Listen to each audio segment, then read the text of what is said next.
Do we have another French Laundry moment on our hands? We all know the famous French Laundry moment.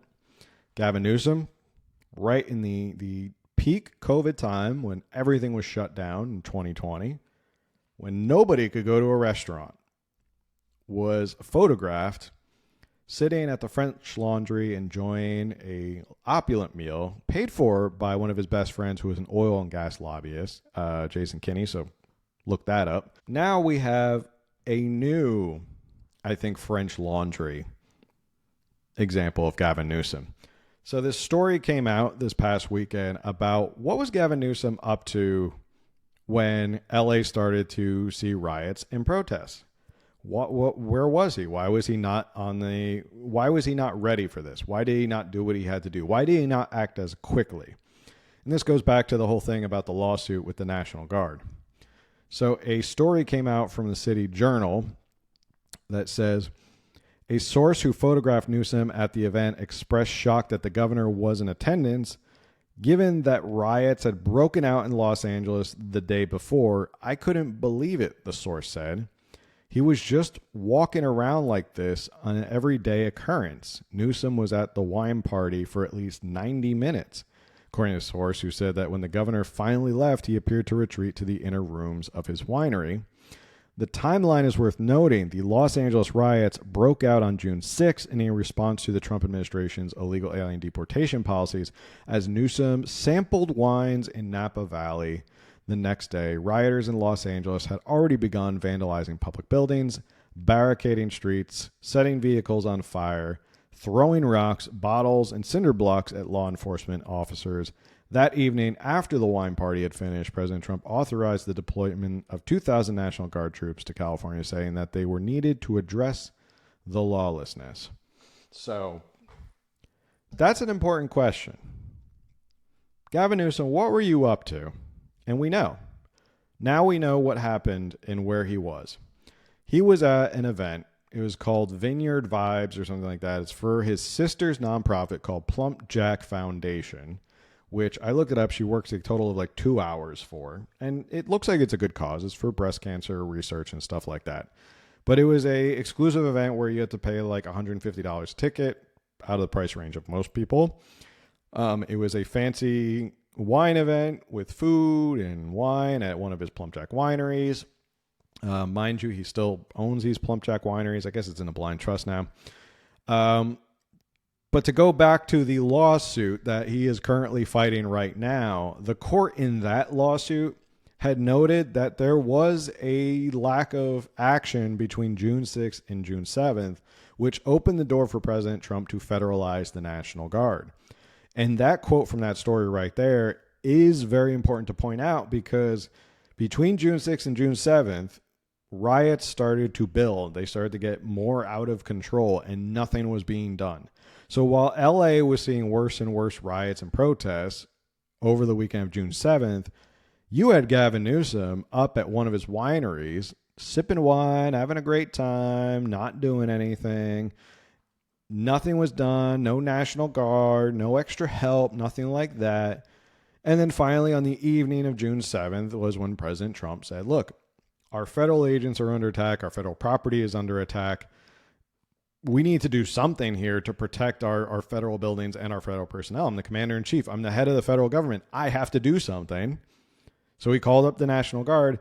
So now Newsom is whining about the fact that he didn't act fast enough to send the National Guard himself and be, the head Mr. Machismo leader. And instead, President Trump stepped in and stole that from him, usurped that authority from him, and made him look weak. All because he was at this event sipping wine for the benefit of his sister. Like, this is another French Laundry moment in my eyes. And I know that they said they photographed him. That photograph is going to be part of the opposition research and opposition campaign ads for whoever runs against Gavin Newsom in 2028. Mark my words. It's going to be the French Laundry and this picture of, well, when COVID was happening and restaurants were all closed, here's Gavin Newsom in the French Laundry. Now it's going to be when LA was seeing protests and riots and violence over this weekend, June 7th. Where was Gavin Newsom? He was at a winery, sipping wine, having a good time. And that's going to be the thing, is that he is not a leader when it really counts. He's not the man who's going to, when things get tough, he's not the man who's actually going to show up. There was an old commercial or an old ad. You can look it up on Google or YouTube. Something about who's going to pick up the phone at 3 a.m. It's an older ad, and it's literally the red phone is just ringing. It's 3 a.m. in the morning. And the question is, who do you want picking up the phone at 3 a.m. in the morning? And that's always sort of been the question for presidents who are running. Do you want this guy picking up the phone at 3 a.m.? Do you trust, when everybody else is asleep and no one knows what's going on, that you trust who's going to be in charge when it all hits the fan? And that's not Gavin Newsom. Because when COVID happened and everybody else was locked down, he was going to the French Laundry. He was sending his kids to private school when everybody else had to do Zoom school. He's going to a fancy winery event when LA is facing protests and riots, and LAPD officers are being put in danger because they can't handle the crowds and are being completely overwhelmed by all the chaos and violence. He was too busy. He was too busy up in Napa Valley having a good time. And that's going to be the question for Gavin Newsom, and probably his Achilles heel. Not just the homelessness, not just the crime, not just the economy and the taxes and the gas prices. All that stuff is going to contribute. I'm not going to sit here and say it's not going to contribute to opposition ads against Gavin Newsom. I'm just saying this, that at the end of the day, people vote for who's going to be picking up that phone at 3 a.m. And if they keep pushing this image that Gavin Newsom was not caring about you and only caring about himself when times were really tough, that's a losing argument. That's a losing point for Gavin Newsom. And that is a major losing point on top of everything else of why he can't be president. So we have Kamala Harris, who is seriously considering running for governor of California. And then we have Gavin Newsom, who we know is seriously running for president of the United States. We know he keeps saying he's not thinking about it. He's absolutely 100,000% thinking about it. So, all right. Got a couple minutes here. I want to get to some comments.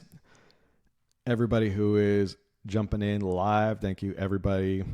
Gavin is the commander-in-chief of the state guards and firefighters, and he didn't deploy his National Guard during the LA fire. Yeah, he didn't do that either. He acted super quickly filing lawsuits with our monies. Yeah, that's 100% true as well. Yeah, he's very quick. Him and Rob Bonta are very quick about filing lawsuits. I don't think President Trump sleeps it well. I don't know how he does it. The man is almost 80 years old. I think he gets 4 hours of sleep, which is unbelievable. Let's see.